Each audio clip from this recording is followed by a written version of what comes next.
So welcome back to crypto जहाँ पे आप सभी लोग आते हैं डेली ऑल कॉइन न्यूज़ के लिए और अपने पैसों को चाँद पे पहुँचाने के लिए। तो अगर आपको पैसा बनाना पसंद है और क्रिप्टो पसंद है तो प्लीज़ चैनल को लाइक, शेयर और सब्सक्राइब करें। अगर आप जितना भी नया चैनल है तो आप जितना भी सपोर्ट दिखाएँगे हमें उतना ज़्यादा अच्छा लगेगा और उतना ही हमें ज़्यादा मोटिवेशन मिलता है वीडियो बनाने में। तो चलिए स्टार्ट करते हैं। पहले स्टार्ट करते हैं बिटकॉइन के थोड़े एनालिसिस के साथ। बिटकॉइन जैसे कि हमने बात की थी, बिटकॉइन में एक एक्यूमुलेशन का फेज़ अभी आने वाला था क्योंकि बिटकॉइन को थोड़े ही दिन में काफ़ी अच्छी एक रैली दिया था, ठीक है? ऑल टाइम हाइज़ को भी इसने ब्रेक किया था। फिर हमने देखा था कि ये जो एक शॉर्ट टर्म ट्रेंड लाइन थी जो आई थिंक 28 फ़रवरी से बिटकॉइन जिसे फ़ॉलो कर रहा था। इसमें या सो अराउंड 28 फ़रवरी आप देखेंगे बिल्कुल मार्च के स्टार्ट में। तो इस पे यहाँ पे इसने 1, 2, 3, 4, 5 बार सपोर्ट लिया था बिटकॉइन ने और पिछले वीडियो में हमने देखा था कि ये यहाँ पे इसने इस सपोर्ट को तोड़ दिया था, जिसके बाद एक ड्रास्टिक फॉल हमें देखने को मिला है। ठीक है? लेकिन अब हम देख रहे हैं कि भाई ये थोड़ा-सा यहाँ पे फ़ॉल आया, उसके बाद ही बिटकॉइन ने दोबारा से अपना जो है वर्चस्व अगर आप कहेंगे तो बिठाने का ट्राई किया। लेकिन ये देखिए $56,000 के अराउंड अगर इसे मैं ज़ूम करता हूँ, तो देखेंगे $56,000 के अराउंड इसने यहाँ पे रेजिस्टेंस देखा है, जो कि अगर आप देखेंगे चलिए ट्रेडिंग व्यू पे इसे अच्छे से देख लेते हैं ज़रा, ठीक है? Just wait a minute. Chart अगर आप लोगों को ट्रेडिंग व्यू किस तरीके से यूज़ करना चाहिए, क्या इंडिकेटर्स यूज़ करने चाहिए, अगर कोई वीडियो ऐसा चाहिए होगा तो प्लीज़ कमेंट में बताएँ, उसके ऊपर भी हम वीडियो बनाने का ट्राई करेंगे। तो ये देखिए ये मैं भी इसी ट्रेंड लाइन को फ़ॉलो कर रहा था या ये 28 फरवरी के अराउंड अगर आप देखेंगे, ठीक है? तो ये ट्रेंड लाइन बनी थी और इसे बिटकॉइन ने तोड़ा था 21 मार्च को। 5 टाइम्स इस पे सपोर्ट लिया गया था, ठीक है? और अब फाइनली ये ट्रेंड लाइन इसे तोड़ चुका है। तो अब देखिए, अब देखेंगे अगर आप शॉर्ट टर्म रेजिस्टेंस अगर ये मैं यहाँ पे बिल्कुल ठीक है, यहाँ पे इसे ऑल्ट एच ठीक है, तो आप देखेंगे कि ये इसके लिए कितना बड़ा एक रेजिस्टेंस हो 1, 2, 3, 4 बार यहाँ पे बिटकॉइन ने इस पे रेजिस्टेंस फेस किया है, ठीक है? और अगेन अब ये यहाँ पे ये जो सपोर्ट है, इसके अराउंड एंगल कर रहा है और उससे भी ब्रेक कर चुका है। अगर हम अगला टारगेट देख रहे हैं, अगला जो ब्रेक देखेंगे, वो यहाँ तक रहेगा, ठीक है? तो हम देख सकते हैं शॉर्ट टर्म में अभी 49,700 के आसपास का टारगेट देख सकते हैं। अगर उससे भी नीचे जाता है तो वो कुछ यहाँ पे आपको दिखेगा 47,083 का टारगेट। तो मेरे हिसाब से बिटकॉइन को इस ये जो है ये वाला 49,800 का जो टारगेट है इसे नहीं तोड़ना चाहिए। अगर ये इसे भी तोड़ देता है तो आई थिंक हम एक शॉर्ट टर्म बेरिश ट्रेंड में जा रहे हैं क्योंकि ऑलमोस्ट फिर यही हो जाएगा कि भाई बिटकॉइन ने यहाँ से यहाँ तक जितने भी गेन्स दिए थे वो पूरे ही खत्म हो जाएँगे और फाइनली फाइनली अगर ये इस ट्रेंड लाइन को भी तोड़ता है तो हम जो टारगेट देख रहे हैं देन इट इज़ $43,000 जो कि मुझे होते हुए नहीं दिख रहा है। मुझे लगता नहीं है कि हम ऐसा कुछ देखने वाले हैं, ठीक है? बट स्टिल ये जो टारगेट्स हैं इस पे वॉच आउट करें और ध्यान रखें, ठीक है? चलिए बढ़ते हैं अगली न्यूज़ की तरफ। तो next news market trap Elon candle effect, ठीक है? Fades quickly as bitcoin retreats below 55K वही बात है। यहाँ पे एलोन कैंडल इफ़ेक्ट की जो बात की जा रही है, ये अगर आपने देखा होगा कल का वीडियो तो हमने उसमें एक न्यूज़ की बात की थी जिसके अंदर एलोन मस्क ने ये कहा था कि अब आप टेस्ला की जो कार्स हैं वो बिटकॉइन के थ्रू खरीद सकते हैं। तो और इनफैक्ट एक और जो बड़ी बात थी उन्होंने ये कहा था कि बिटकॉइन के थ्रू जो आप कार्स खरीदेंगे, ठीक है? वो इस टेस्ला जो कंपनी जो है वो इस बिटकॉइन को बेचेगी नहीं, ठीक है? फिएट करेंसी में कन्वर्ट नहीं करेगी और इसे हॉडल करेगी जो कि काफ़ी ज़्यादा बुलिश न्यूज़ थी और इसका काफ़ी हमें फ़र्क देखने को भी मिला था और वो फ़र्क मैं आपको दिखाता हूँ, ये रहा। अगर आप देखेंगे ये जो कैंडल है, ठीक है? ये टेस्ला की कैंडल एलोन कैंडल जिसे कहा गया था, ठीक है? लेकिन इसे पूरी तरीके से बिटकॉइन खा गया इस कैंडल को, ठीक है? अगले ड्रॉप में। तो लॉन्ग टर्म के लिए ये एक्चुअली में देखा जाए तो इस तरीके के डायरेक्शंस मार्केट के लिए बहुत बेटर रहते हैं क्योंकि अगर मान लीजिए बिटकॉइन बढ़ता ही जाता अब देखिए ये यहाँ पे आया, थोड़ा-सा इसने यहाँ पे एक्यूमुलेशन के थोड़ा चलिए ठीक है, एक्यूमुलेशन तो क्या कहेंगे, बट ठीक है, ये एक बिटकॉइन जो है एक सपोर्ट फाइंड करने का ट्राई कर रहा है और ये काफ़ी एक हेल्दी करेक्शन है मार्केट के लिए। अगर बढ़ता ही जाता तो आई थिंक ज़्यादा टेंशन वाली बात थी कि गिरेगा, कब गिरेगा और अगर गिरता है तो कितना ज़्यादा गिरेगा। लेकिन अब मुझे नहीं लग अब मैं जैसे कह ही रहा हूँ कि ये लेवल्स बिटकॉइन में देखना इतना मतलब पॉसिबल है ऑब्वियसली जहाँ अगर आप मार्केट में हैं सॉरी अगर आप मार्केट में हैं तो कुछ भी पॉसिबल है लेकिन स्टिल मुझे लगता है कि बिटकॉइन को यहाँ से एक शॉर्ट टर्म बाउंस मिलना चाहिए, ठीक है? देखते हैं चलिए क्या होता है। अब जो अगली न्यूज़ आ रही है वो कॉइनबेस पे है कि कॉइनबेस जो है इंडिया में जो नया अपना फर्म बिठा रहा है उसके लिए लोगों को हायर कर रहा है, ठीक है? अभी देखिए ये न्यूज़ बहुत ज़्यादा इम्पोर्टेंट इसलिए हो जाती है क्योंकि आप लोग को ये समझना पड़ेगा कि कॉइनबेस कोई छोटी-मोटी एंटिटी नहीं है, ठीक है? ये मतलब काफ़ी बड़ा एक बिज़नेस है, काफ़ी बड़ा एक स्टॉक एक्सचेंज है। तो जब इतने बड़े प्लेयर्स कोई काम करते हैं, तो उनके पास कोई ऐसी इन्फॉर्मेशन होती है, जो हमारे पास नहीं है, ठीक है? इंडिया के लिए काफ़ी पॉज़िटिव न्यूज़ मेरे हिसाब से है, अगर आप मेरे एंगल से देखें तो। क्यों? अगर आप मान लीजिए कॉइनबेस को अगर ये ऐसा होता कि भाई देखिए, अभी बहुत ज़्यादा इंडिया में बैन को लेके न्यूज़ चल रही है। काफ़ी तो कुछ दिन में पहले न्यूज़ आई थी कि भाई आईपी एड्रेसेस बैन कर दिए जाएँगे एक्सचेंजेस के। फिर उससे पहले न्यूज़ आई थी कि अगर आप क्रिप्टो होल्ड भी करते हैं, ट्रेडिंग तो छोड़िए, तो आपको पेनलाइज़ किया जाएगा, जेल में डाल दिया जाएगा। तो अगर ऐसी-ऐसी न्यूज़ आ रही है और इन न्यूज़ में कोई सच्चाई है 1% की भी, तो कॉइनबेस बिल्कुल भी इस तरीके का कोई मूव हमको नहीं देखने को मिलता, ठीक है? ये सब बड़े प्लेयर्स होते हैं, मार्केट इसी तरीके से काम करता है। अगर आप देखेंगे कि कोई भी बड़ी न्यूज़ आने वाली होती है या कोई भी खराब न्यूज़ आने वाली होती है, तो जो बड़े इंस्टीट्यूशनल इन्वेस्टर्स हैं, उनका पैसा पहले ही मार्केट से निकल चुका होता है। सबके दोस्त बैठे हुए हैं बड़ी-बड़ी जगहों पे, ठीक है? मार्केट इसी तरीके से काम करता है। तो मेरे हिसाब से ये थोड़ा क्रिप्टो के लिए पॉज़िटिव न्यूज़ है। मोस्ट प्रोबेबली जो मेरा अंदाज़ा है, मैं यही मानता हूँ कि इंडिया में क्रिप्टो हम बैन तो नहीं देखेंगे, हम एक रेगुलेशन देखेंगे। पर अगर, ठीक है, 90% तो मेरे हिसाब से ये होगा, अगर 10% अगर हम क्रिप्टो बैन देखते भी हैं, तो फिर आने वाले 1-2 साल में, जैसा कि हमने पहले भी देखा था कि भाई ये बैन हटने वाला है। इंडिया, क्योंकि ऑब्वियसली इस तरीके की चीज़ को आप बैन नहीं कर सकते, या इंडिया खुद के पैर पे कुल्हाड़ी मारेगा। और सिंपल सी बात है कि अगर आप टेक्नोलॉजी के साथ आगे नहीं चलेंगे, तो दूसरे देश आपसे आगे निकल ही जाएँगे। चलिए आगे बढ़ते हैं अगली न्यूज़ की तरफ। तो अगला न्यूज़ है कि भाई मैक्लेरेन जो है F1 फ़ॉर्मूला जो कार वगैरह भी बनाता है और F1 रेसिंग वगैरह, partners with Turkish crypto firm to launch formula 1 का फैन टोकन, ठीक है? ये मैक्लेरेन जो है फ़ॉर्मूला 1 का फैन टोकन लॉन्च कर रहा है।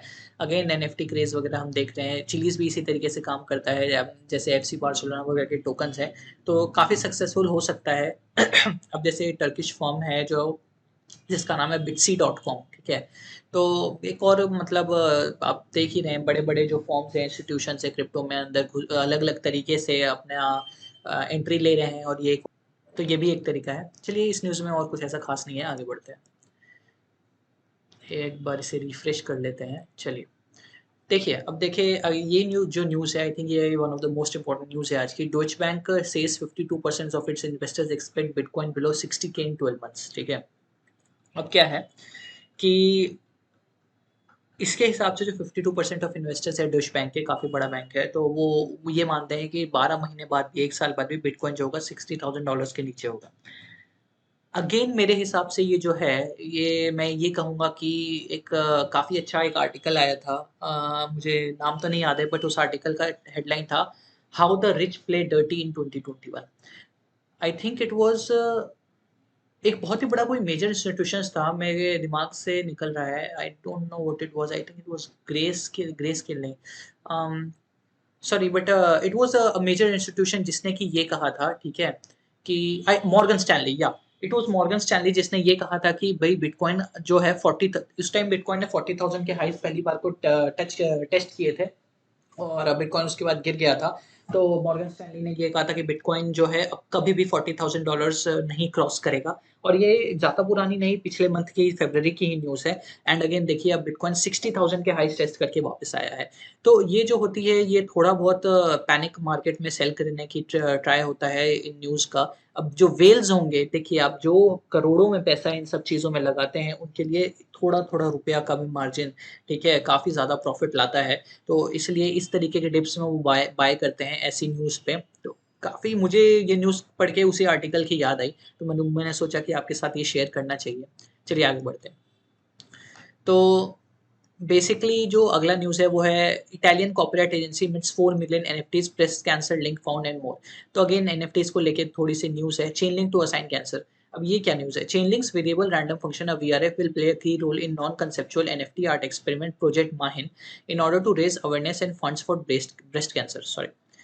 The project will release 60 unique NFTs representing breasts, each of which could be unfortunate enough to be diagnosed with a breast cancer. ठीक है? The VRF will randomly assign 1 in 8 of the NFTs cancer representing the same odds of a woman who will develop the invasive cancer throughout their lives. ठीक है? Those illustrations will permanently update at the time to represent a post-operation state, and the secondary sale royalties of the NFT will increase to 15%. The project was created by, अब देखिए इसमें क्या करें, इसमें basically ये जो ब्रेस्ट कैंसर है, एक काफ़ी बड़ी प्रॉब्लम है।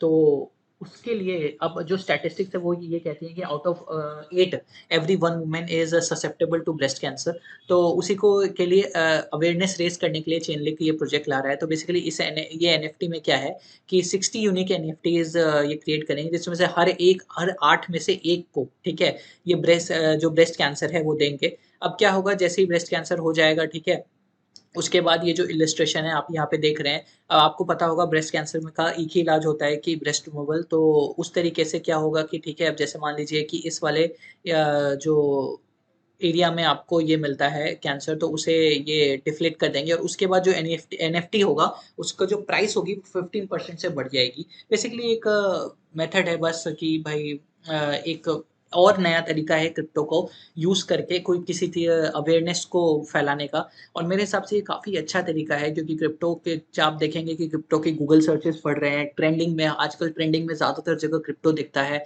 ठीक है, ट्विटर में क्रिप्टो ट्रेंडिंग में दिखता है।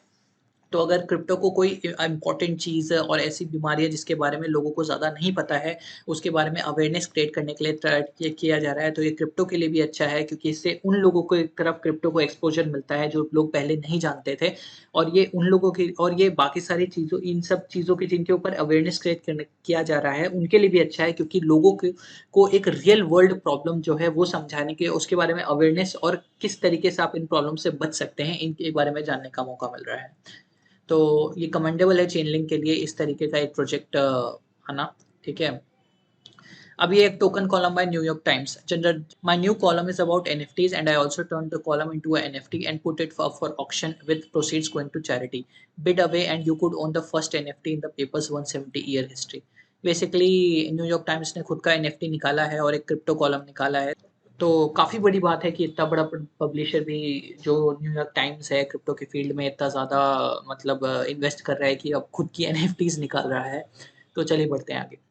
अब जो लास्ट की 2 न्यूज़ है वो थीटा के रिगार्डिंग है। कल अचानक से हम पे एक बम गिरा है कि जो थीटा का मेननेट था, ठीक है, मेननेट 3.0, जो कि 21 अप्रैल को आने वाला था, उसे जून तक इन्होंने पुश कर दिया है। और ये जो जैसे ही था, ये न्यूज़ आते ही अगर आपने देखा होगा तो थीटा, अगर हम देखेंगे, ये देखिए, थीटा में ये रहा ड्रॉप, इस न्यूज़ के आते ही थीटा में, आई थिंक दिस वन, ये जो था, ये जो कैंडल है या न्यूज़ है, 10% का बेसिकली ऑलमोस्ट ड्रॉप था। 1000 से आई थिंक 1000 रुपये 1100 रुपये के आसपास चल रहा था। लोएस्ट जो मैंने देखा था, ये आपको 900 रुपये 850 रुपये के आसपास देखा था। तो ये शॉर्ट टर्म न्यूज़ है, बट स्टिल लॉन्ग टर्म में मैं थीटा को के लिए काफ़ी बुलिश हूँ। मैं ऑब्वियसली थीटा होल्ड कर रहा हूँ। और अगर भाई आज नहीं तो कल इसका थीटा मेनलैंड लॉन्च आता है, एक बार इनके पास एक वर्किंग प्रोजेक्ट होता है, मल्टीपल गेम मतलब एक्सपोनेंशियल गेन्स देखने वाले हैं हम, 2x 3x गेन्स देखने वाले हैं। तो मैं अभी भी होल्ड कर रहा हूँ। इनफैक्ट मैंने जब आपको लोगों को अगर आप बताया था तो थीटा यहाँ पे बताया था, ठीक है, बिल्कुल यहाँ पे। और तब से थीटा ने जो है 70 एम से 80% के गेंस दिए हैं। अगर आपने यहाँ तक भी मान लीजिए, ठीक है, आपने नहीं बेचा होगा, यहाँ तक भी होल्ड करके रखा होगा, तो थीटा ने आपको 36% के गेंस दिए हैं। मतलब अगर आपने यहाँ पे खरीदा है तो आप लॉस में तो अभी बिल्कुल नहीं है, और अभी के प्राइस से आप 44% गेंस पे हैं। तो ये तो था, चलिए, आज का ऑल्टकॉइन न्यूज़ और थोड़ा-सा थीटा और बिटकॉइन का एनालिसिस। अगर आपको वीडियो पसंद आया है तो प्लीज़ चैनल को लाइक, शेयर और सब्सक्राइब करें। नया चैनल है, आप जितना भी हमें सपोर्ट करेंगे, हमें उतना ही ज़्यादा अच्छा लगता है और उतना ही ज़्यादा मोटिवेशन मिलता है नई वीडियोज़ बनाने के लिए। अगर आपको किसी एक पर्टिकुलर टॉपिक पे वीडियो चाहिए, या फिर जैसे ट्रेडिंग व्यू किस तरीके से यूज़ करना है, कैसे टेक्निकल एनालिसिस के बारे में जानना है, प्लीज़ उसे कमेंट करें और हम उसके बारे में वीडियो बनाने का ट्राई करेंगे। धन्यवाद।